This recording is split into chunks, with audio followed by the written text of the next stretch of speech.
Na mtazamaji, shukrani kwa kuendelea kusalia nami, na kama nilivyokuarifu awali, tunafungua rasmi jamvi la mazungumzo katika sehemu hii ya pili, ambapo leo tunaangazia CBE kwa wanafunzi wenye mahitaji maalum. Na kama nilivyokujuza awali, na wadau studioni ambao tutakuwa tunasaidia kutathmini ni yapi ambayo yameweza kufanikisha CBE katika hususan kwa wanafunzi wenye mahitaji maalum, na yale mapengo ambayo bado yapo na yanahitaji kuzibwa tunapoendelea kufanikisha mfumo huo wa elimu. Na studioni nitakuwa namshirikisha Godfrey Mbugua Kamau ambaye ni mwenyekiti wa muungano wa walimu wasioona, na pia nitakuwa namshirikisha Evelyn Amunga ambaye yeye ni mshauri wa elimu jumuishi, na atakuwa anatueleza kuhusiana na masuala ya sera na sheria ambazo zipo katika kuhakikisha mwanafunzi mwenye mahitaji maalum anapata nafasi sawa na yule mwanafunzi ambaye hana mahitaji maalum. Pia nitakuwa namhusisha David Karani ambaye yeye ni mshauri wa elimu ya mahitaji maalum, yani SNE katika shirika la Elimu Bora Working Group. Karibuni. Naam, nafikiri nikianza na Godfrey Mbugua ambaye yuko karibu nami. Tukiangazia elimu kwa wanafunzi wenye mahitaji maalum, ni yapi ambayo tunasema yananufaisha mwanafunzi huyu na yale ambayo bado yanahitaji kufanywa kazi? Asante sana. Tunashukuru sana kwa kuitikia tuleta hapa tuongee kuhusu masuala haya nyeti kuhusu wanafunzi na masomo yenye ni yetu sisi ambayo inatuhusu special needs. Na ama kwa hakika CBC ama CBE ilipoanzishwa, lengo kuu ilikuwa kusaidia wanafunzi waweze kupata skills ambazo watakuwa wakitumia maishani mwao. Na ikaletwa na ikaingia mpaka kwa sisi wanafunzi wenye wako na special needs. Na imekuwa ni journey ambayo imekuwa ngumu sana, na haijaweza kufikia 100%, na haijawezekana haswa sana malengo kuu kuweza kutimika haswa kwetu kwa wanafunzi wenye wako na ulemavu.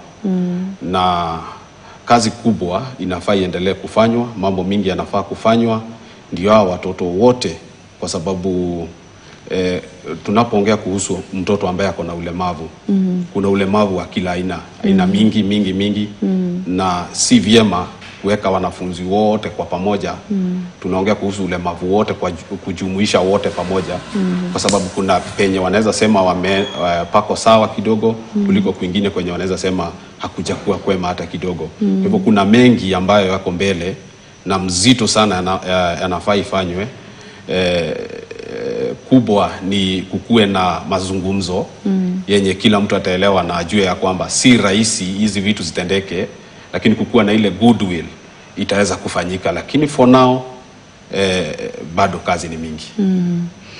Na asante. Evelyn, maoni yako ni yapi? Tumeona kwamba imepigiwa upato sana elimu ya CBE ama CBC hususan kwa wanafunzi wenye mahitaji maalum, ikitajwa kwa sababu inaangalia masuala ya umilisi zaidi, inawapatia fursa bora wanafunzi wenye mahitaji maalum. Tumeona mfumo huu wa elimu kwa miaka kadhaa, na mwakani tunaingia katika awamu ile ya sekondari ya juu ama ni senior secondary, ambapo wanafunzi wanaingia grade ya 10. Ukizungumzia jinsi ambavyo tumekuwa tukitekeleza mfumo wa CBE kwa wanafunzi wenye mahitaji maalum, hususan wale ambao hawapitii ule mfumo wa SNE ambao ni special needs education, wanaangazia zaidi mtaala huu wa CBE, tuko wapi kama alivyotaja Godfrey, changamoto na pia hatua ambazo tumepiga na zile ambazo bado zinasalia wazi? Asante kwa wakati huu kutuweka hapa kujadili haya mambo ya msingi wa elimu. Mimi kwangu naweza sema kwamba CBE ilikuwa na nia nzuri ambayo inaambatanisha na kulingana na katiba yetu kuu 2010 constitution kwamba kutakuwa na basic education kwa watoto wote. Tunaona kwamba CBE ilikuwa na nia nzuri ya kuleta zile vipaji za wanafunzi zikaweze kutokea, lakini unapata kwamba kwa wale wanafunzi ambao wako katika shule za kawaida, ambao hawako katika special schools, unapata kwamba wanaweza kubaki nyuma kwa sababu zile changamoto ambazo wako nazo, na unapata kwamba walimu ambao wanawafunza hawana umakini ama hawaja specialize ku identify needs zao na kuzishughulikia. Unapata kwamba hawa watoto ambao wako na ulemavu wanaweza kubaki nyuma na hawezi kulinganishwa na watoto wengine. Sasa hiyo inakuwa changamoto kwamba hatuta achieve inclusive education, napata kwamba kwa walemavu kwa tunasema leaving no one behind, na kuna wale watoto ambao wako na ulemavu ambao wanaachwa nyuma. Yeah, so naona kwamba bado kuna gaps, ingawaje nia ni nzuri, lakini bado kuna gaps. David, tumezungumzia kama ulivyotaja Evelyn na vile vile Mbugua kwamba kuna aina nyingi za ulemavu na kuna wanafunzi ambao mahitaji yao yapo tofauti na wengine kulingana na ulemavu walionao, lakini kuna wale ambao wanaweza kupitia mfumo wa CBE ama mtaala wa CBE na wakawa na mafanikio kama wale ambao hawana mahitaji maalum, lakini labda kuna masuala mawili matatu ambayo bado hayajatekelezwa. Maoni yako ni yapi ukiangazia jinsi ambavyo safari hii imeanza na paka tulipofikia, na ukiangalia mahitaji maalum kwa wanafunzi ambao wanapitia mfumo wa CBE? Kwanza kushukuru kwa kutupa muda kuongelea hii jambo ambalo ni muhimu sana. Kwangu ni kusema kumekuwa na mambo ambayo yamefanywa. There's been a lot. Tusije tukasema hakuna, lakini imefanywa mambo mengi, kama vile mtihani ambao utakuwa unawasaidia wale wanafunzi ambao wana tofauti kidogo, the special need learners. Kuna hiyo mtihani ambayo inaitwa KILEA, ambaye mwanafunzi anaweza pitia mtaala kama wenzake, lakini inapofika pale kufanya mtihani aweze kusema kwamba nahisi kwamba nahitaji mtihani ambao utaweza assessment, kwa sababu saizi nasikia wasemi mtihani wanasema assessment. I need a different kind of assessment. Kwa hivyo kuna ile inaitwa KILEA, Kenya Intermediate Level Education Assessment. Hiyo ilikuja, that additional imekuja kusaidia sana, kwa sababu unapata mara mingi ulikuwa unapata kuna mwanafunzi ambaye ana tofauti kidogo, alikuwa anasoma lakini inapofika wakati wa mtihani anapata shida kidogo kufanya mtihani na wale wengine. Kwa hivyo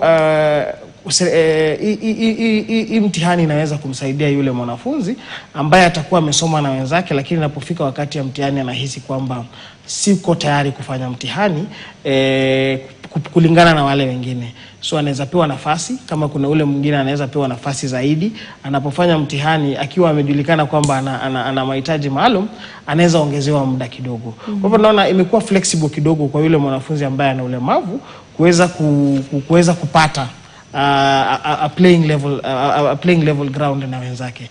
Kwa sababu imekuwa vigumu kitambo, ulikuwa unapata kuna mwanafunzi ambaye ana mahitaji maalum lakini anashindwa kuweza kujiexpress kwamba anahitaji labda kupewa nafasi anapofanya mitihani, ama pale hapo anafanya assessment aweze kupewa usaidizi kidogo. Kwa hivyo naona kwa sasa mtaala unasaidia, kwa sababu unaweza kurecognize kwamba kuna wanafunzi ambao wako tofauti, which I think this is what the constitution envisioned. Kwa sababu ile mwanafunzi mtu yote ambaye ana ulemavu mtu yote ambaye ana tofauti anaweza anaweza kushughulikiwa kulingana na zile tofauti ambazo anazo. Kwa hivyo we see it's a very good thing ambayo inaendeleza inclusion in all levels. Kwa sababu naona kama shule walemavu wale ambao wana ulemavu wa macho wanaweza kusaidika kama wanaposoma. Ikifika wakati wa mtihani, kama utahitaji mtihani labda upewe nafasi kidogo, ama unahitaji usaidizi, inakuwa it's better off than before. Yeah. Kwa hivyo naona kuna mambo ambayo yanaongezeka ambayo ni mazuri. Mbugua, tukiangalia mahitaji maalum tofauti kwa wanafunzi wanaopitia mtaala wa CBE, ni wanafunzi wana mahitaji aina ipi ambayo unahisi kidogo wanaachwa nyuma na mapengo ambayo yapo ni makubwa zaidi kwao ukilinganisha na wengine? Asante sana. Nitafanya ulinganishi kiasi kidogo. Unapoenda shule, kwa mfano shule ya watoto ambao wanaishi na ulemavu ama kuna ulemavu, kwa mfano nichukue mfano Thika School for the Blind, ama hata Likoni School for the Blind. Pale ndani utakuta kuna wanafunzi wengine ni special kuliko wale wengine.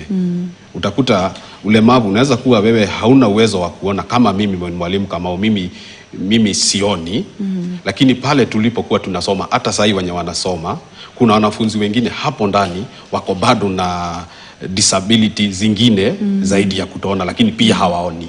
So unakuta kwa hiyo shule CBE inaendelea, lakini inaendelea katika sijui nitumie neno gani, lakini kuna stage based na age based. Age based ni yenye unasoma kawaida, kama tuseme kwa mfano sasa hauoni ama uko na ulemavu tu ambao si mkubwa sana, wewe unaenda tu age based ya kawaida, unatoka PP1 unaenda grade 3, grade 6, unaingia grade 9, unaenda grade 10, kawaida tu. hiyo ni age based. Lakini sasa kuna stage based. Stage based sasa ni yenye sasa wewe unaenda kulingana na vyenye una learn. Whatever chenye una learn, unatoka hii unaenda hii, unatoka hii unaenda hii, kutoka foundation, intermediate, unaenda pre-vocational.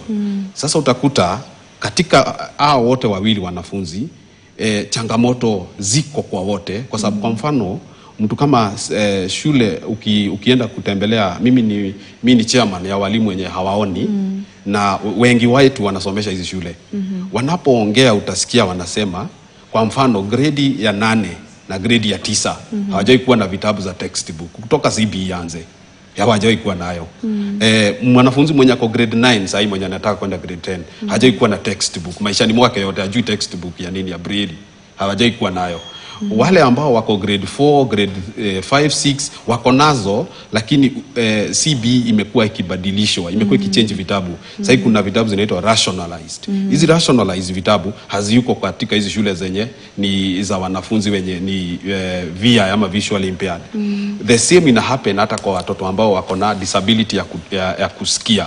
Ukienda kwa wengine sasa wenye wanaenda na hizi stage based, au wanakosa vifaa zenye zinahitajika ndio waweze kufunzwa hizo skills, kwa sababu wale wanafunzwa skills sana sana si kusoma ama kuandika. Wanafunzwa kutengeneza kitu fulani, kutengeneza kitu fulani, vitu zinafaa zinunuliwe, ziko na bei mingi. Unakuta hizo shule bado hazina hizo vifaa zenye zinahitajika. Alafu zaidi ya yote walimu wenye wanasomesha hizi shule unakuta hawatoshi, sio wengi. Unakuta mwalimu ako na kazi zaidi ya chenye anafaa kufanya kwa siku moja. Kwa siku moja mwalimu kuna ile kiwango anafaa kuwa amefanya. Kuna kazi yenye anafaa kuwa amefanya siku mzima. Lakini unakuta hapa inaenda double work, hata ingine haiwezi isha. Huyu mwanafunzi by the time anamaliza grade ya 6 kuingia 7 bado kuna syllabus curriculum haijamalizwa. Wenye wako grade ya 9 wanataka kwenda grade ya 10 bado hao watoto hawajakuwa full venye wanafaa kuwa. So unakuta hii ni changamoto kubwa ambayo inaendelea all round wakati tunaongea kuhusu watoto wa disability na shule zenye ziko na special needs. Naam, asante Godfrey. Nitakuwa napata maoni ya Evelyn na David, lakini kwa sasa mtazamaji, taarifa ambayo nilikujuza awali kuhusiana na ile ajali ya boti iliyofanyika kule Chuda, kuna kikao cha wanahabari ambacho kinaendelea na sasa hivi gavana wa Mombasa Abdulswamad Sharif Nassir anazungumzia kikao hicho. Tuvuke mubashara tusikilize yanayojiri. 12th of October at 15:46 we were able to the team was able to recover the body of Caleb Otieno, who was 21 years old. At 0109 on 13th of October, that is basically today morning, we were able to recover Stephen Karembo, who was 23 years old. And thereafter at 0113 we were able to get Thomas Wanyonyi, who is 24 years old. The bodies were recovered at different places. One was very near the incident of the accident. Two of the bodies were recovered farther away. One of them had already been drifted by the currents all the way till near the Nyali Bridge, and another very near a certain establishment.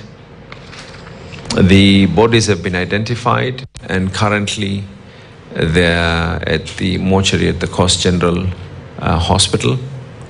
As we speak right now, we have confirmation from the national government and the county government that we will be able to assist in the burial expenses for these bodies. And the question is, what next after this unfortunate incident? One, emotions have been very, very high, and it is expected. And at the site of where all this happened, the security will continue with ensuring that there is no incident at all that is going to be able to happen that has been derived out of emotions. Two, the Red Cross Community 911 and the county government will be offering psychological support to both the victims, or rather the ones who were part of those who survived, and the families of those who survived, and including the families of the deceased. Thereafter, the disaster team has also recommended that a full inquiry be done. And in that inquiry, that will be led by the Kenya Coast Guard and the DCI and everyone else, to give a full report, a report that shall be comprehensive and shared to everyone, including the media as well, to indicate what exactly transpired and how we reached to where we reached.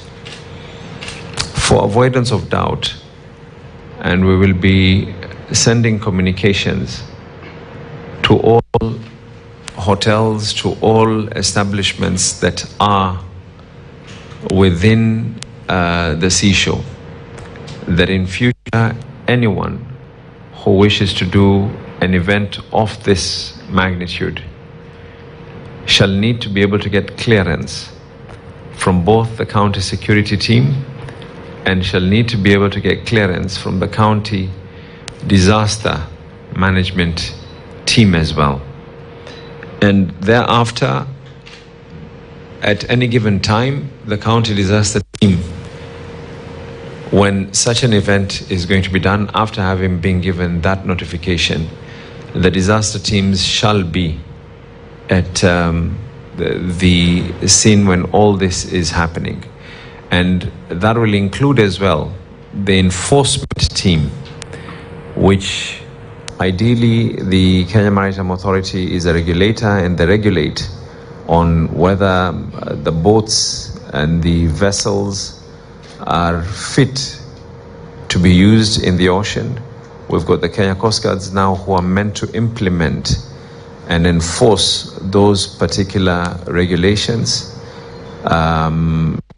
People who, for whatever reason, whether it is the organizer did not provide life jackets, or whether it is negligence that people decide not to wear life jackets, the enforcement team will then be able to do what needs to be able to be done.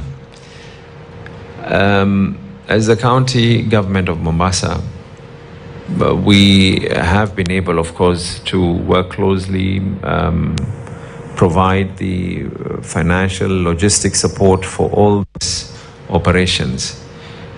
But other than thanking everyone who is special thank you to the BMUs, and I think the young, where is he? Who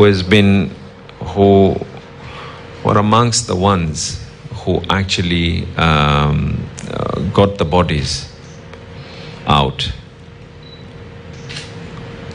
Commencing immediately, the acting CEC for Blue Economy, who is the Deputy Governor, shall initiate a process of bringing on board a certain number of youth from every single BMU in this county. And this shall commence today. And not only board, pending their formal employment with the county government of Mombasa, these young people will be put on a paid attachment and shall be taken now to convert that raw talent that they have to be able to dive and to be able to rescue and to be able to do search and rescue. They will also be taken for formal training on how to use various equipment and what needs to be able to be done in the event anything of this nature happens. We, as the county government of Mombasa, also with a program from the World Bank, are going to be handed over a boat, and we will be working with the Kenya Maritime Authority. That boat is going to be purposely just for safety.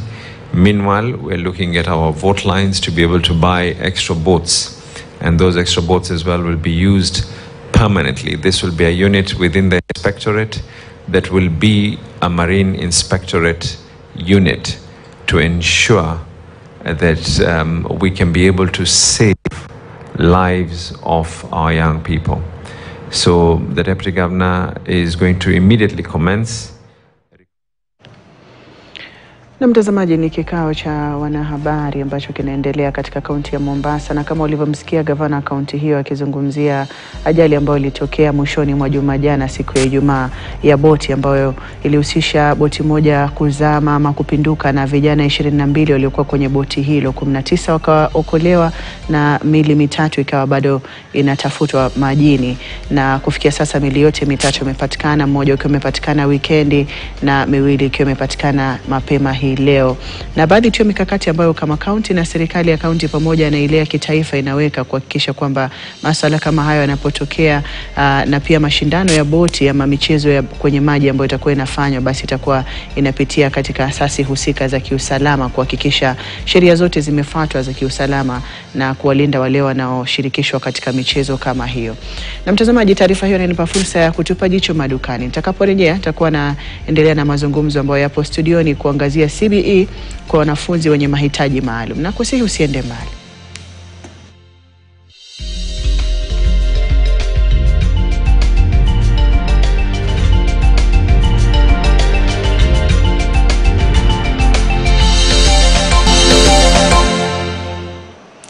Na karibu tena na shukran kwa kuendelea kusalia nasi, tukiendelea kuangazia taarifa mbalimbali zinazoibuka na kugonga vichwa vya habari na hata mazungumzo ambayo tayari tumeanzisha studioni kuhusiana na elimu ama mtaala wa CBE na jinsi unavyowafaidi ama changamoto pia zilizopo kwa wanafunzi walio na mahitaji maalum. Studioni naendelea kumhusisha Godfrey Mbugua Kamau ambaye yeye ni mwenyekiti wa muungano wa walimu wasioona yani KEVITA, na pia namhusisha Evelyn Amunga ambaye ni mshauri wa elimu jumuishi, na vile vile namhusisha David Karani ambaye yeye ni mshauri wa elimu ya mahitaji maalum yani SNE kwenye shirika la elimu bora Working Group. Karibuni kwenye awamu ya pili.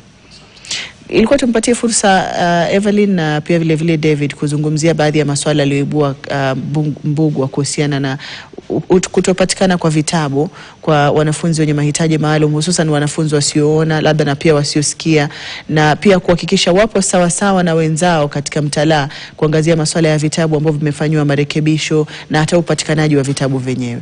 Maoni yako ni yapi kiangazia kwamba katika makundi ya baadhi ya wanafunzi wenye mahitaji maalum kuna sehemu ambazo wameachwa nyuma katika kupata elimu kwenye mtaala huu wa CBE? Okay, asante. Naunga mkono ndugu yangu kwa hizo changamoto ambazo ameweza kuibua ambazo zinakumba wanafunzi wanaojaribu kupata elimu katika nini wa CBC.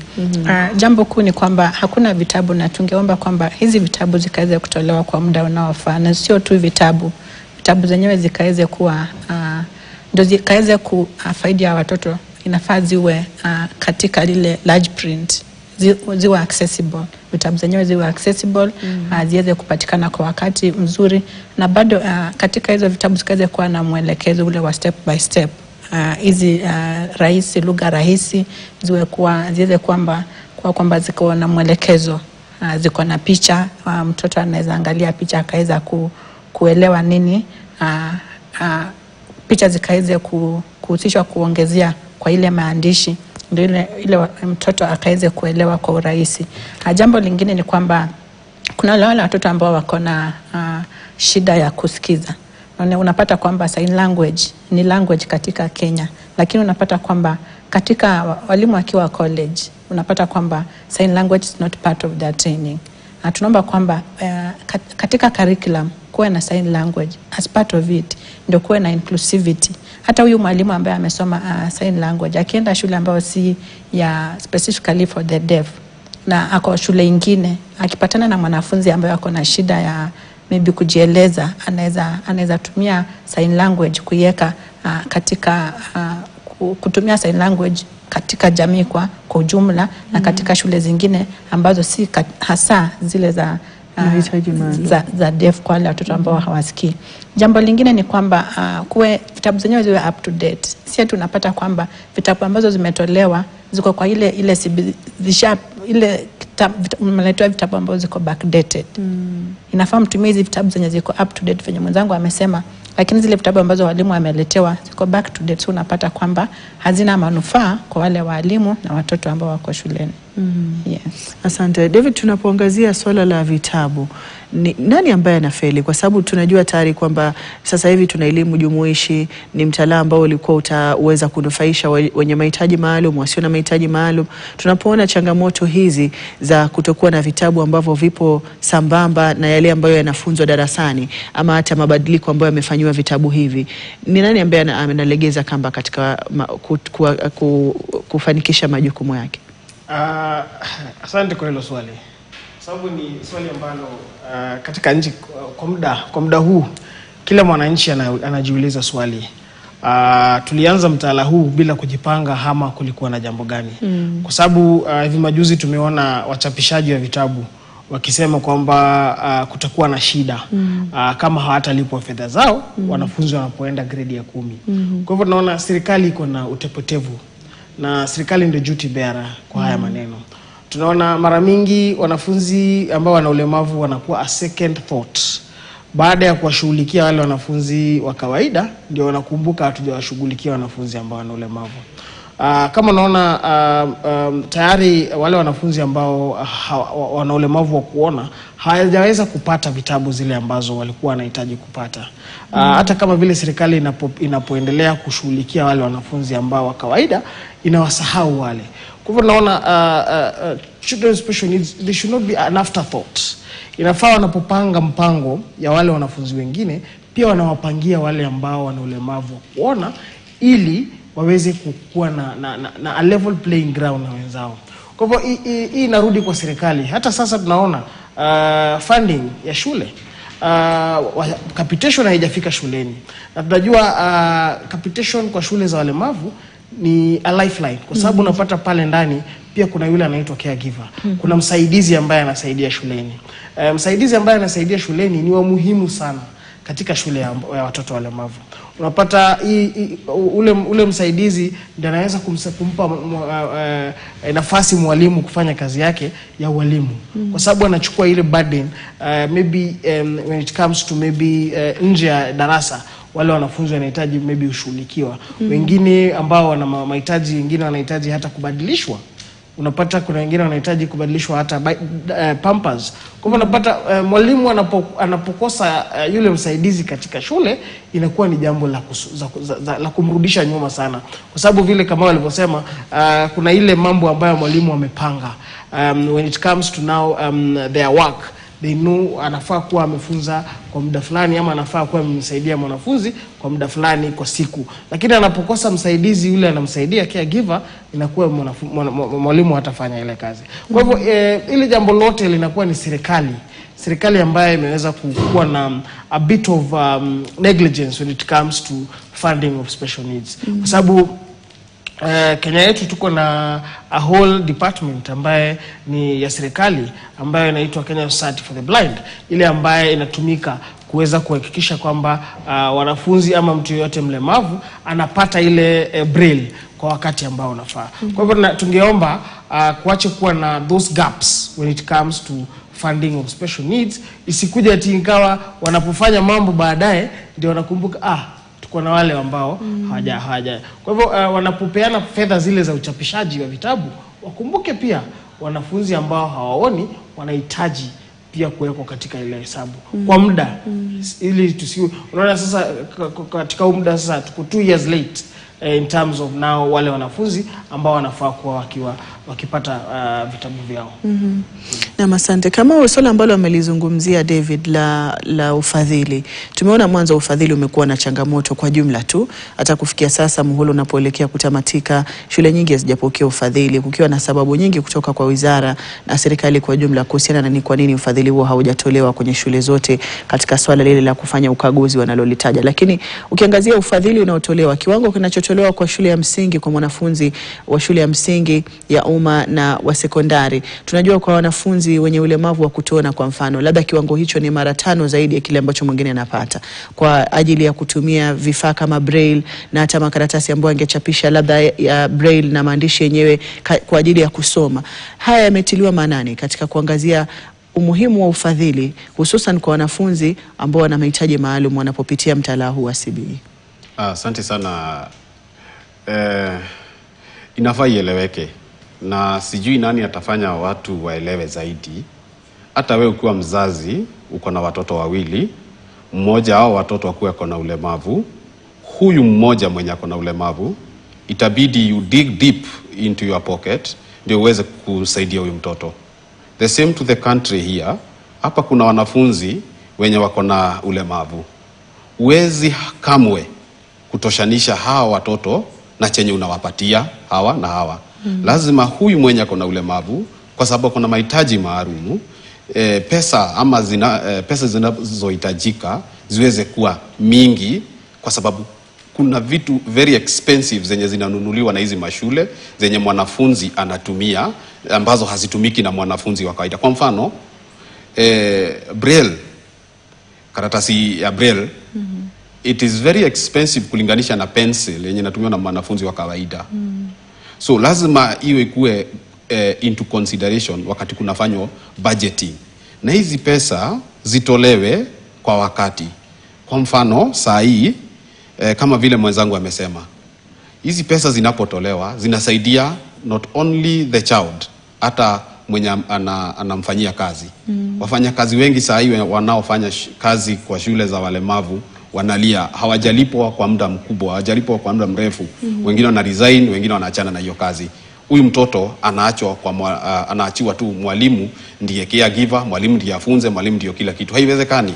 Kwa hivyo lazima huyu mtoto na pesa zinatolewa wakati kunafanywa budgeting ziangaliliwe vizuri. Ufadhili lazima ufike kwa wakati mzuri ndio huyu mtoto aweze kasaidika. Jameni, ni huzuni kubwa mtu kuteseka duniani, ukuchagua kuzaliwa vile ulivyozaliwa, uendelee kuteseka duniani na bado jehanamu inakugojea. Jamani, ni makosa sana. Tunafaa tuangalie hawa watu na wanafunzi wanaoishi na ambao wako na ulemavu, hata walimu wao wenye wanawafunza kule pia wakuwe motivated vizuri ndio waweze kufanya kazi yao vizuri, kwa sababu as we speak hata saa hii walimu wanapiga kelele all over hawa wa special needs. TSC inajaribu kutuma walimu kwa hizi mashule, inajaribu sana, lakini utakuta bado hawatoshi. Wale wako kule they are not motivated, wame give up kabisa. Mwalimu give up, mwanafunzi ni yeye huwa anaumia. So encouragement is supposed to be given kwa huyu mwalimu, akuwe motivated ndio huyu mtoto afaidike kwa mfanyakazi mwenye anamfanyia kazi, mwanafunzi agrow all round. Si agrow tu mwili tu kwa sababu ya kukula, anafaa agrow vizuri kwa sababu anatekiwa care of na kila mtu ambaye amepewa kazi yafanye. Hata tusijidanganye tuseme ati hii kazi ya walimu, Mungu ndiye amekuita, ni sijui ni, hapana. Lazima mwalimu akuwe motivated ndio endelee kufanya hii kazi, ndio asiachilie huyu mtoto. Na Evelyn, maoni yako ni yapi kuhusiana na ufadhili na changamoto ambayo tumeiona katika swala la ufadhili, hasa ukilinganisha ama ukitofautisha na ufadhili ambao anahitaji mwanafunzi asio na mahitaji maalum na yule mwenye mahitaji maalum? Okay, asante. Kwa kizungu kuna ile tunaita equity and equality. Ningeomba serikali saa zile wanafanya planning waweze kujumuisha walemavu na kuwe na disability inclusive advisors. Budgeting inafaa iwe disability friendly and inclusive. Wajue kwamba kuna mahitaji ambayo watu walio na ulemavu wanahitaji ambayo ni zaidi. Na hata kama wangefanya budgeting based on disability, utapata kwamba kila kitu itaflow na kutakuwa na ile kushinda tukilalamika watu wengine wameachwa nyuma na hawajajumuishwa. Jambo kwa I think tunafaa tufanya a lot of awareness on inclusion. Because unapata kwamba wale policy makers ambao wanataka kuimplement the policies, unapata policies zenyewe ziko inclusive, wanajaribu, lakini saa zile inakuja for implementation unapata kwamba kama hakuna funding, then the policies will not be implemented to the letter. Na bado utapata kwamba zile policies zikiimplementiwa na watu ambao hawako disability sensitive, hawataona kwamba ni jambo la muhimu kuzingatia mambo ya ulemavu na kuensure kwamba kuna usawa katika haya mambo ya elimu. So mimi ningeomba serikali na wale watu ambao wanahusika wawe disability sensitive na kuimplement policies to the letter, wajue kwamba inafaa wawe disability sensitive. Yeah, asante. Naam, asante. Labda kwa kuongezea hilo, kwa sababu ilikuwa ni hoja ambayo umeibua, lakini pia kwa kuangazia sheria ya ulemavu ama watu wenye ulemavu ambayo ilifanywa marekebisho na kupitishwa mwaka huu, ina baadhi ya masuala ambayo inasisitiza, ikiwemo kule kuwepo na usawa katika kuwaingiza wanafunzi wenye mahitaji maalum kwenye mchakato wa elimu ambayo inaendelezwa sasa hivi, kukiwa na baadhi ya hisia kuhusiana na kuwepo kwa shule ambazo zimetengwa kwa sababu ya masuala ya mahitaji maalum, na pia vitengo ama zile units ambazo zipo katika shule. Hili unahisi ni jambo ambalo linatiliwa manani na kuna nia ya kutaka kulitekeleza, kwa sababu tunavyoendelea kutekeleza mtaala wa CBE moja kwa moja tutahitaji kuwepo na ujumuishaji ama inclusivity kwenye shule ambazo zinaweza kuwa na nafasi sawa kwa wanafunzi wenye mahitaji maalum na wasio na mahitaji maalum. Shukran. Lakini kwanza ningependa kuongezea kwa hilo jambo ambalo la funding, kusema tu fedha ambazo zinapeanwa kwa sasa hazifiki kwa muda. Kwa hivyo unapata inakuwa vigumu hata kuona mpangilio ambao fedha zile ambazo zinafanya kazi gani, kwa sababu hata hazifiki kwa muda na hazifiki in full. Kwa sababu unapata shule mingi sana ziko na madeni kwa sababu hawajaweza kutumia fedha zile ambazo wanafaa kutumiwa. Kurudi kwa hilo swali, inclusion kwa shule ni jambo la muhimu sana, kwa sababu unaporudi nyumbani unapata katika communities zetu hivi sasa kuna watu ambao wanapoona mlemavu wanashtuka ama hawajui wafanye nini.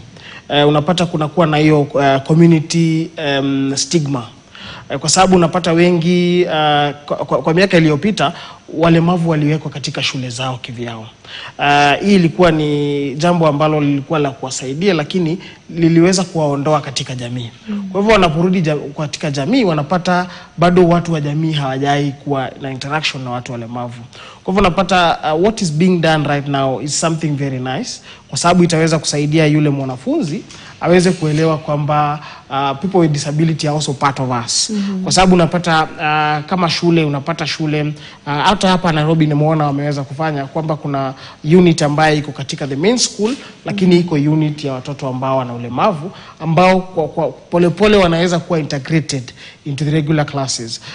What I like about is when we learn together, we live together. That should be the policy where learners can be able to understand hata yule ambaye ana ulemavu ni mtu kama mimi, kwa sababu ameweza kukua na yeye pamoja. Kwa hivyo si ati ni jambo ambalo anakuja kumuona baadaye na anashangaa anapokwenda ofisini anampata akitaka kumpa huduma, anashangaa kweli huyu anajua kile anafanya.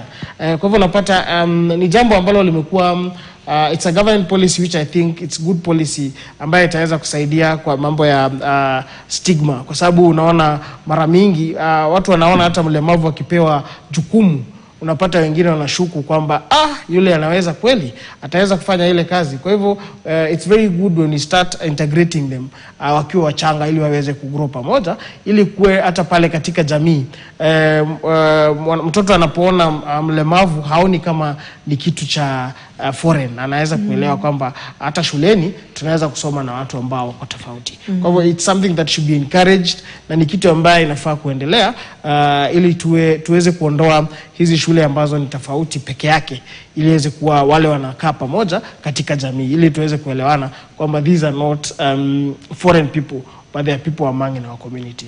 Kwa hivyo ni jambo nzuri.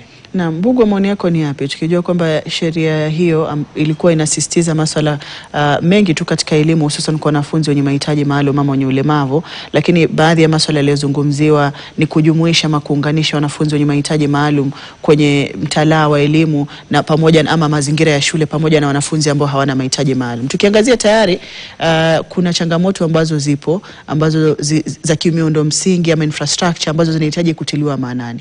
Hili unahisi ni swala ambalo linaweza likaafikiwa ukiwa na nia? Asante sana.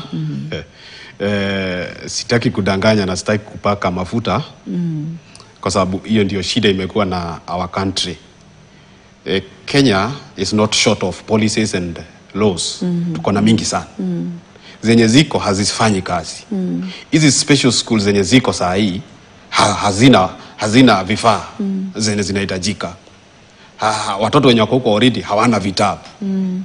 Tena mnataka kutoa huyo mtoto pale mumlete kwa jamii ambao ni jambo nzuri sana. Zikiwa limeandikwa hapo kwa karatasi on paper, very nice, enticing. In fact, ukipeo kama ni chakula utasikia nzuri sana. Lakini in reality hiyo saa hii hatujafika hapo. Tuko bado sana kwa sababu zenye ziko already hazifanyi venye zinafaa kufanya. So tusilazimisha maneno. Kama ni lazima ikuje kuwa ambao inawezekana, because countries zingine in some other countries imewezekana, kabla ifanywe, kabla hii itimizwe, mikakati, mipango, kila kitu ikiwa imewekwa chini, imewekwa laini, ndio tuweze kuingia katika hiyo njia, na tusijiingishe kwa njia ambazo zitaanza kuacha mtoto wetu, because by the end of the day tunaangazia ni mtoto. Huyu mtoto asikuje akaangamia, huyu mtoto asikuje akaumia. Tunapoleta huyu mtoto shule za kawaida, infrastructure ziko, vitabu nini, mahitaji yake imeangaliliwa, huyu mtoto choo ambayo ni basic ataweza kuwa kienda. Shule zingine hazina hata classes za wanafunzi wa kawaida. Hawana classes. Unataka kuleta tena huyu mtoto tena ambaye ako na ulemavu, umlete kwa the same school yenye haina hata hizi vifaa ambazo ni basic. So lazima kwanza before ifanywe na ifanywe na watu ambao wako very sober. Tusifanye hizi vitu kama ni structure fulani tunataka kusatisfy sijui akina nani. Tuangalie mahitaji ya mtoto. Tusiangalie mahitaji ya kitu kingine. Na hizi pesa, wacha nirudi hapo kiasi. Hii ufadhili ambao unakuja kwa government. Unakuta shule iko na special unit. Imetumiwa pesa specifically kwa sababu huwa inakuja inajulikana, head teacher anaweza jua hii pesa ni ya special needs, anaweza jua hii imetumwa kwa unit. Utakuta walimu wa special units wanalia sana, because hiyo fedha imekuja isaidie huyu mtoto ambaye ako na ulemavu, inakuwa diverted, inapelekwa kwa the regular students. Unakuta huyu mtoto mwenye ambaye ako na ulemavu pale kwa unit, wamekaa tu na mwalimu doing nothing, because hawana kitu, hawana vifaa zenye zinahitajika. Na si ati pesa hazikutumwa, pesa zilitumwa lakini zikatumika kwingine. So hizi vitu lazima zikaliwe chini. Na narudia tena, zikaliwe chini na wahusika ambao wako very serious na chenye wanafaa kufanya. Si waingie hapo ati ndio wafurahishe watu fulani. Uingie pale tuseme hii kitu inawezekana, hii haiwezekani, hii tuipeleke pale hivyo. Pole tusiwe na haraka. Huu ni mtoto na ni mtoto tunafaa tumwangalie akue vizuri. Sisi wengine wetu tumekuwa walimu, wengine wetu tumeingia makazi, tumesomea hizi mashule na mashida mingi sana, tumengengana sana na ni makosa sana. Mimi nilisoma hiyo miaka ya zamani, saa hii zile shida nilikuwa nazo hiyo miaka ya zamani, saa hii huyo mtoto the same wa hii karne bado ako na hizo mashida. Ni makosa makubwa sana. So lazima kitu ifanywe. Lazima mambo ifanywe venye inafaa kufanywa. Bila kufikiria tumbo zetu, bila kufikiria what will I get from this, tufanye kazi venye inafaa kufanywa. Na hiyo ndio itasaidia mtoto ambaye ako na ulemavu. Naam, asante. Evelyn, maoni yako ni yapi ukiwa wewe ni mshauri wa masuala ya elimu jumuishi? Tunapongazia swala la kujumuisha ama kuunganisha wanafunzi wenye mahitaji maalum na wanafunzi wasio na mahitaji maalum kwenye darasa moja, kwenye mazingira sawa ama mazingira mamoja. Masuala ambayo anayaibua Godfrey kwamba tayari yapo na hayajaangaziwa kwenye hizi shule ambazo zimewekwa kando kwa sababu ya mahitaji maalum. Tutaweza kujumuisha wanafunzi hawa na kuwapatia mazingira bora wanayohitaji kwenye mtaala wa CBE bila kurekebisha matatizo yaliyopo? Okay, asante. Namuunga mkono. Jambo kuu ambalo mimi ningeomba ni kwamba kwa jumuisha si vibaya, kwa sababu tunataka kuwe na hiyo inclusivity na watu wajue, watoto wakue wakielewa kwamba kuna ulemavu na bado mtoto ambaye aliye na ulemavu anaweza jambo hili na lingine hata aliweza. Lakini jambo kubwa mimi ningeomba kwamba kuwe na hiyo accessibility, infrastructure iweze kutengenezwa. Kama ni shule ziwa very accessible, capacity ya walimu pia iweze kuzingatiwa.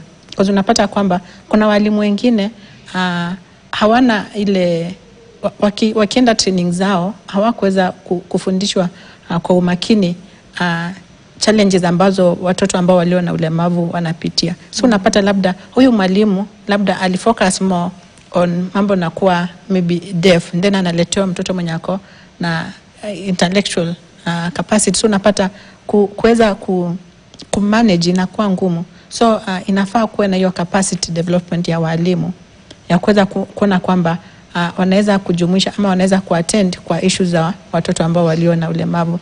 Lakini kwa zile shule nimeona hiyo ikifaulu kwa zile national schools.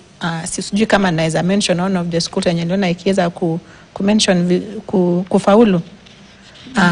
Kuna shule kama St. Bridget Akoret for the Deaf huko Busia County. Hiyo shule imejumuisha watoto ambao wako na hiyo ulemavu wa kutosikia na bado iko na watoto wengine ambao hawana changamoto yoyote. So unapata walimu katika hiyo shule wamefundishwa hiyo deaf culture. Wanaelewa changamoto za watoto. Ndio unapata wale watoto ambao wanakuja wakiwa bado wanaingia kwa ile mfumo mwingine wakiingia form 1. Ulikuwa unapata first time wanafundishwa sign language. So unapata kila mtoto pale by the time anafika form 1 ikiisha, kila mtoto ako conversant na sign language, ako conversant na sign language culture na deaf culture. So unapata wakiendelea inakuwa rahisi. But unapata kwa shule zingine wanajaribu lakini hawana hizo miundo msingi. So unapata iko tu kwa karatasi lakini implementation sasa inakuwa changamoto nyingine ambayo sasa inaleta vikwazo kwa huyo mtoto. So mimi ningependa kuwe na hiyo accessibility, teacher capacity na awareness on inclusion. Sawa sawa. Asante. David, kwa kuongezea ambayo wenzako wameyataja kuhusiana na vipi ambavyo tunaweza tukahakikisha wakati ambapo tunataka kuweka ujumuishi na kuunganisha wanafunzi hao kwenye mazingira ambayo ni bora na kuhakikisha kwamba wanapata nafasi sawa na wengine na pia kutokuwa na kule kutengwa. Yapi ambayo ni muhimu yaangaziwe ili kuhakikisha hatutengenezi mazingira na matatizo zaidi kutokana na kufanikisha hilo? I think jambo ambalo wamesema ni jambo nzuri sana, kuhakikisha kwamba wanafunzi wote wanasoma pamoja na kuhakikisha kwamba hata wale ambao hawana ulemavu wa kusikia ama wanaelewa kwamba that sign language is also part. Ile kitu ningependa inaweza saidia na ningependa kusema ni jambo la access. Tunapofanya miundo misingi. Tunafanya miundo misingi tukiangalia kwamba hata yule ambaye ana ulemavu anaweza kusaidika. Kwa sababu unapata mara mingi hata unapopata hata our government or even public buildings, unapata mara mingi watu wanapotengeneza hawatumii ile inaitwa universal access. Unapata mara mingi hata wanapotengeneza shule, hata kama unaangalia kama ni ufadhili wa CDF, mara kidogo sana ambao unapata wanapotengeneza shule wanakumbuka kwamba kuna wale ambao wana ulemavu. Kwa hivyo na si kusema tu ni jambo la kutenganisha wale ambao wana ulemavu kama vile disability ya kuona ama kusikia. Kuna wale ambao wako na physical disability ambao wanaweza kuwa katika the same schools but they can be able to enjoy some inclusivity in terms of access. Kwa sababu unapata kuna ule ambaye ana physical disability lakini zile shule ambazo zinatengenezwa hata zile public places hawezi kufikia. Kwa sababu unapata mtoto ambaye ana shida kama physical disability ama anatumia wheelchair hafai hata kusumbuka akiweza kwenda shule mbali zaidi. Anafaa uende shule tu ile karibu na yeye, ili wale ambao wako pale karibu wanafaa hakikisha kwamba the access to those learning institutions, kama ni vyuo ameweza kuhakikisha kwamba anaweza access zile restrooms na anaweza kusaidika pia na the playing area, kwamba tunahakikisha kwamba ipo sawa. Kwa sababu tunapoongelea ulemavu, tuongelea ulemavu in terms of discriminating those who have physical disability. Kwa sababu kuna wale ambao wako na physical disability na hawahitaji hata kwenda katika shule zile maalum. Wanafaa kuwa tu pale ndani, lakini waweze kuhakikisha kwamba wametengenezewa miundo misingi ambayo itawasaidia. Na jambo ambalo napenda kusema ni we are all candidates of disability. Kwa hivyo hata pale shuleni, hata yule mwalimu mkuu ambaye anapanga ile mipango ya kutengeneza, kesho anaweza patikana aweze kuwa yeye ndo anahitaji kuwa access. Kwa hivyo ni jambo la muhimu tunapotengeneza hata shule or all public places kama hospitali, tuhakikishe kwamba it's accessible to all, so that hata yule ambaye anatumia hata kama ni crutches anaweza kuwa na access. Bila shaka wasemavyo hujafa hujaumbika. Naam, tutakuwa tunarejea kwenye mazungumzo haya kuangazia zaidi sera ambazo kama alivyotaja Kamau, tupo na nyingi sana sera na sheria kama taifa na tunapigiwa upato kwenye mataifa mengine, lakini je, utekelezaji wa sera hizi upoje? Tukiangazia masuala ambayo tunayazungumzia leo ikiwemo kutekeleza mtaala wa CBE kwa wanafunzi wenye mahitaji maalum. Tupo katika kiwango gani cha kuhakikisha tunaweka ule usawa unaohitajika kwenye utekelezaji wa mtaala huu? Nitakuwa narejea ndani ya muda soko mrefu, usiende mbali.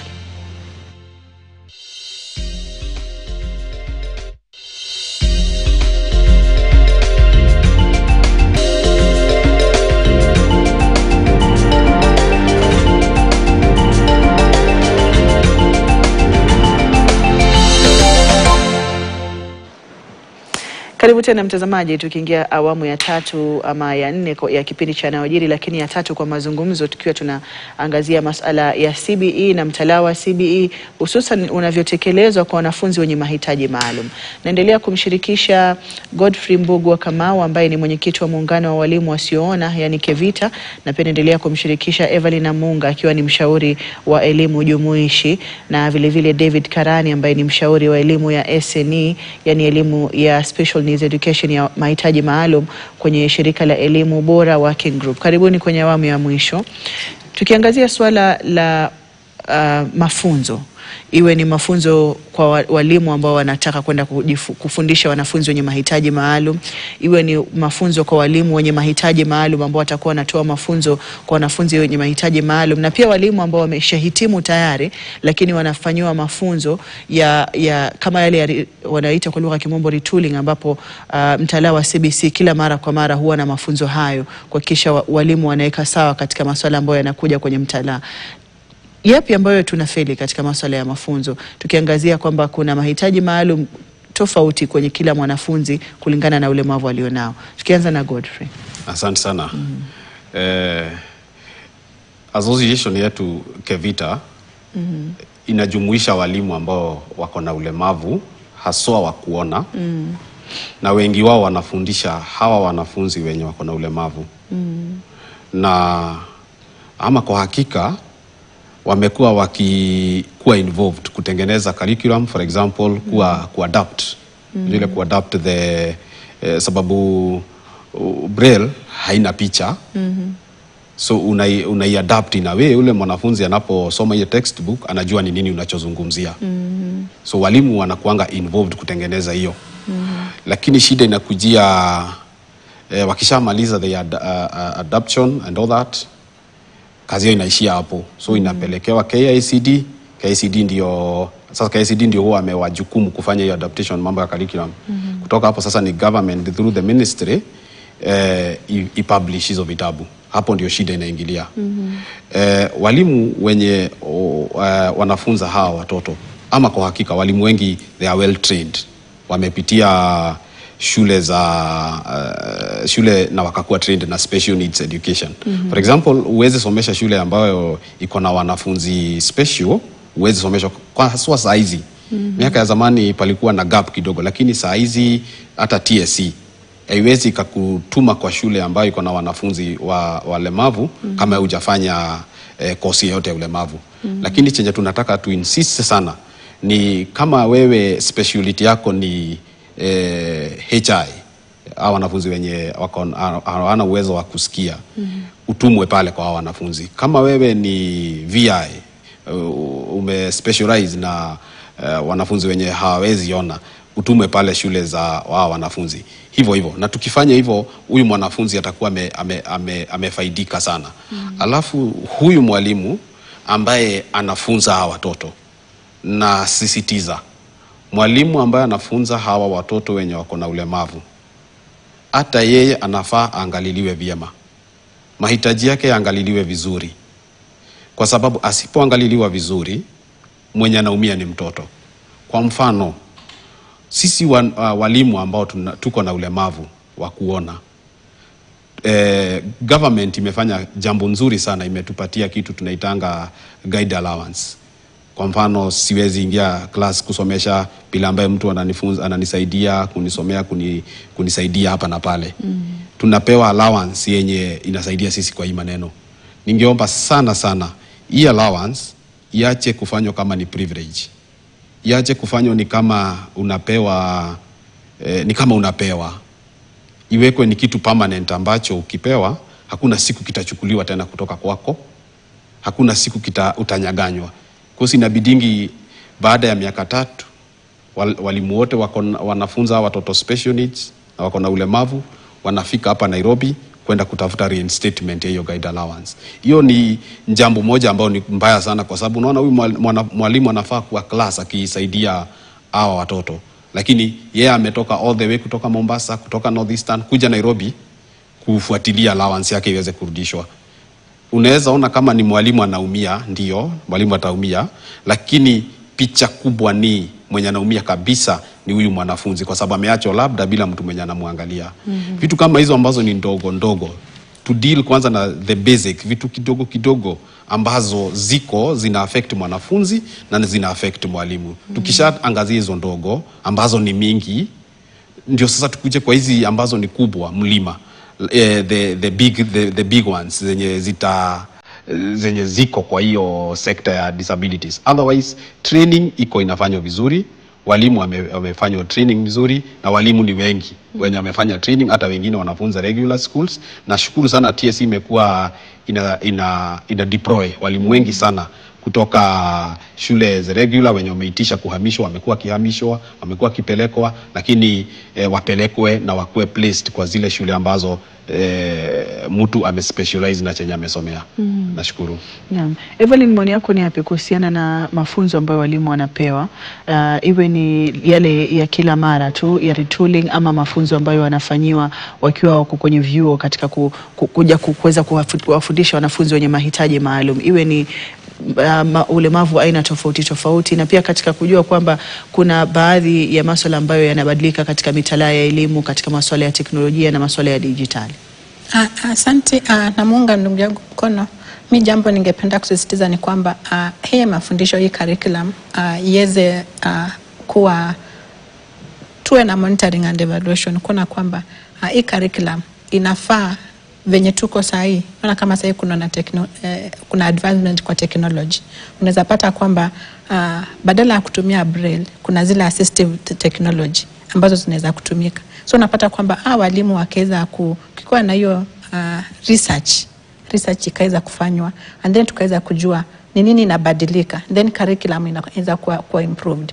Sio venye ilikuwa miaka za kale, hivyo ndio bado iko. Tunaendelea kutegemea braille ambapo kuna technology, tukiimprovise on it, tukitake advantage of it, tunaweza pata kwamba inaweza kuwa cost effective. So mafunzo ni mazuri, lakini tuweze kuwa na hiyo research, tuweze kumonitor, tuona kwamba ile yenye tumefundisha ni gaps gani ambazo ziko, ni nini ambayo tuna achieve na ni wapi ambazo tunaweza kuimprove. Then wanarudi back to the drawing table, waweze kuona ni aje wataweza kuimprove, kuweza kuona kwamba mtoto wa kawaida ule ambao kuna ulemavu anapata, mwalimu wake anapata mafunzo ambayo yanaambatana na kile kiwango ambacho cha ulemavu ambacho kiko kwa wakati huu. Yeah. Kuna masuala Godfrey ameyazungumzia, nafikiri ameambatanisha swala la ujumuishaji ama ushirikishwaji na pia swala la mafunzo. Katika masuala ya ushirikishaji, wadau wote wanashirikishwa katika masuala ya elimu yenye mahitaji maalum, na yale yanayopendekezwa ama yanayotolewa kama mawaidha wakati wa vikao hivi yanatiliwa maanani na kufanywa kazi, ama bado inakuwa tu yanasalia kwenye vitabu? Asante. Ningependa kusema kwamba ni vizuri wadau wote wakaweza wakifanya mapping waweze kujua kuna mzazi, kuna county government, kumekuwa na devolution, kuna county government, kuna walimu na kuna shule, na kuna other stakeholders ambao inafaa wakuwe on the table, on the discussion table, maoni yao yakaweze kutolewa, na pale kwa implementation, hata kwa kutoa maoni, wale walemavu, sio mlemavu mmoja mwenye labda ako kwa wheelchair akiwa pale ameleta maoni ya walemavu. Hapana, tungeomba kila mlemavu tuseme kama ni ule mwenye ako na shida ya kusikia, akaweze kuwa kwa table. Changamoto zake sio kama zile za ule mwenye ako na physical disability. So haya maoni yote stakeholders wote wakaweza kuwekwa kwa meza, maoni yao yatolewe, then implementation bado ifanywe based on the needs and the priorities. Sio kuweka yote kwa kikapu kimoja. Hapana, kuwe na all stakeholders wawe on the table na bado all disabilities ziwe on the table. Yeah. Na asante. David, maoni yako ni yapi kuhusiana na ushirikishwaji wa wazazi na wadau wengine ambao ni muhimu katika safari hii, tukiangazia kwamba mtoto mwenye mahitaji maalum anahitaji vifaa maalum, anahitaji mazingira maalum, anahitaji kuangaliwa mahala ambapo anapata elimu, pia walimu walio pale wamefundishwa mafunzo ambayo yanaweza kumsaidia yeye kuboreka na kuwa na nafasi sawa. Na pia labda kwa kuangalia swala la mafunzo kama walivyotaja wenzako, kama una cha kuongezea. Changu ni kusema kwamba this technology ambayo inakuja kwa kasi zaidi. Ingekuwa vyema kama hizi training schools zingeweza pia kuhakikisha kwamba tuna embrace technology. Sasa hizi naona kuna akili unde ambayo inakuja kwa kasi zaidi, ambayo inaitwa artificial intelligence. Kama tunaweza kuichukua na tu embrace ili tuweze kuhakikisha kwamba yule ambaye anahitaji kusaidiwa na hizi technology pia walimu wanaweza kuwa wanapata kwa muda. Vile vile pia kwa sababu vile ulivyosema kumsaidia yule mtoto, it requires a lot of people wakuja pamoja. Kama wazazi, washikadau wote wanafaa kuja pamoja. Mara mingi tunapata kwamba kuna bado a lot that needs to be done kwa wazazi. Kwa sababu unapata kuna wazazi wengi sana ambao wanapopata watoto wana ulemavu, wanakuwa na ugumu sana kuwapeleka shuleni. Hata ugumu sana kuanza kuongelea lile jambo. Wengi due to lack of understanding wanamficha nyumbani, wengine wanampeleka maombi, wengine wanampeleka hata kutafuta kwa waganga, kwa sababu bado hajaweza kuelewa kwamba pale shuleni yule mtoto anaweza saidika zaidi kuliko mambo yale unayofanya. Kwa hivyo langu linaweza kuwa ni kuwaomba wazazi, kama yuko pale nje na kidogo umeelezwa na mwalimu kwamba mtoto wako anahitaji usaidizi kidogo, usije ukawa mkali. Weza kuwaka na yule mwalimu akwambie kwamba vile mimi naona, kwa sababu unapata kuna those we call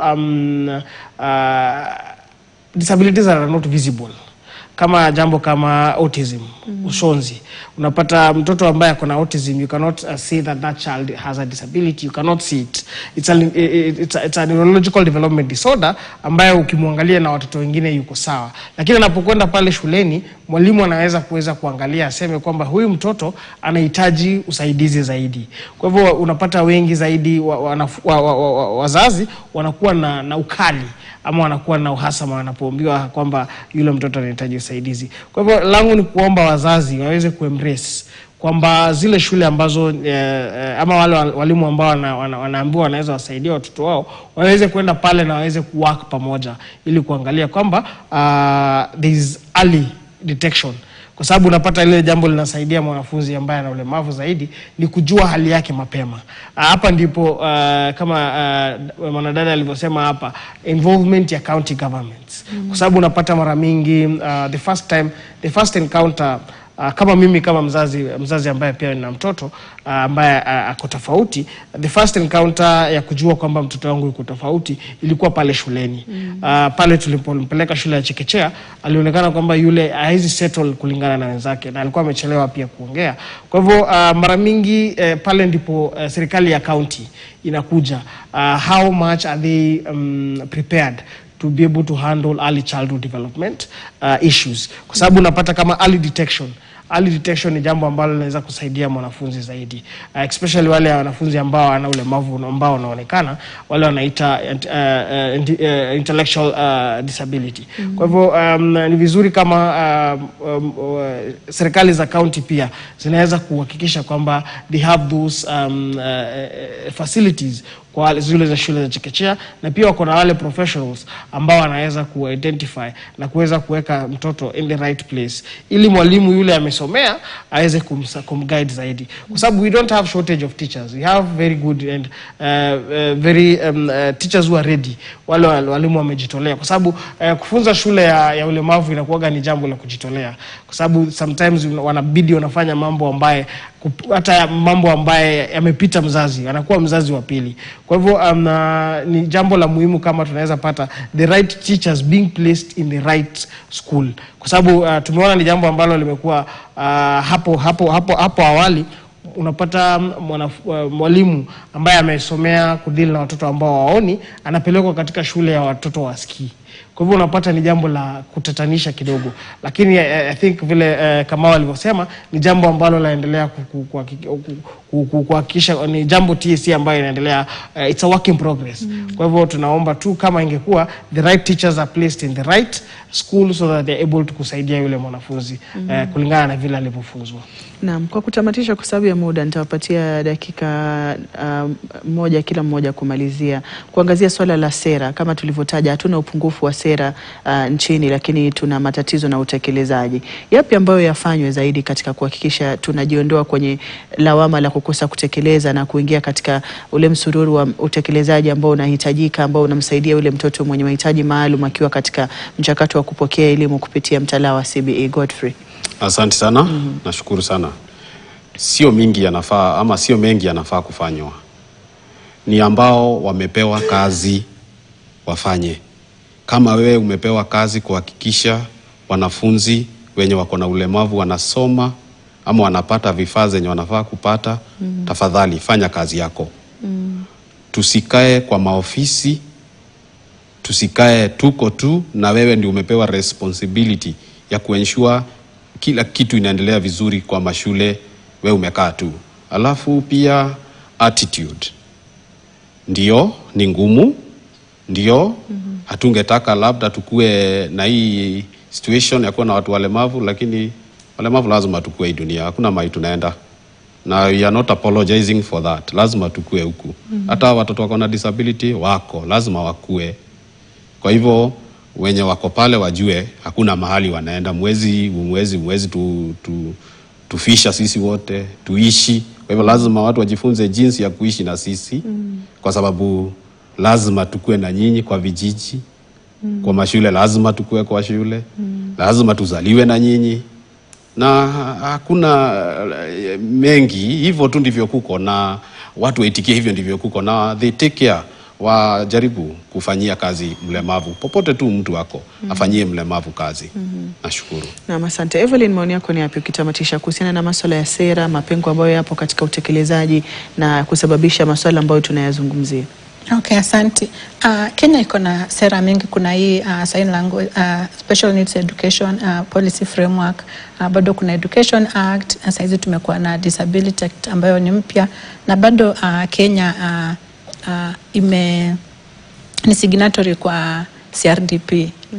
So mimi kitu ningependa kuomba ni saa zingine inafaa washikadau tunakaa tuna review na kureflect ni aje hizi implementation za hizi policy. Tukisema kwamba tumekuwa na competency based curriculum juzi, how is it being implemented? Inawezekana kwamba washikadau wakaweze kureview and analyze the implementation of these policies, and then tuangalie ni gaps gani ambazo ziko, because Kenya ni signatory ya CRDP, bado kuna African Disability Protocol. Hizo zote zinaongelea about ujumuishaji wa walemavu. Ni wapi tumefikia, na iwe research based, iwe na evidence based research hata ikaweze kufanywa, tuweze kuona gaps ziko wapi, ndio tuweze kuwa na solution ambazo ziko based on the data ambayo iko provided. Na asante. David, ukimalizia. Langu ni kusema tu mambo ni mengi yamewekwa, na the policies are very good, but with all those policies, without funding will not be, tutaenda popote. Kwa sababu unapata mambo ni mengi ambayo yanahitajika kufanyika, lakini bila kuhakikisha kwamba the funding is there. Kwa sababu wanasema duties should follow, funding should follow duties. Vile wanawapa kazi pia wawape ufadhili wa kufanya zile kazi. Kwa sababu unaona mambo ni mengi ambayo unapata ofisi watu wako pale, lakini unapofika pale wanakueleza kwamba hatuna fedha za kufanya zile kazi. What I would say ni wapewe fedha na wapewe opportunity ya kutumia zile fedha wanazotaka kutukupangia. Kwa sababu kama mpiganiaji wa haki za kibinadamu nimeweza kupigania haki za wanafunzi walemavu, na nimeenda hizi ofisi, tumeandika petitions mingi sana, lakini unapofika pale mwisho unaambiwa now there is no funding.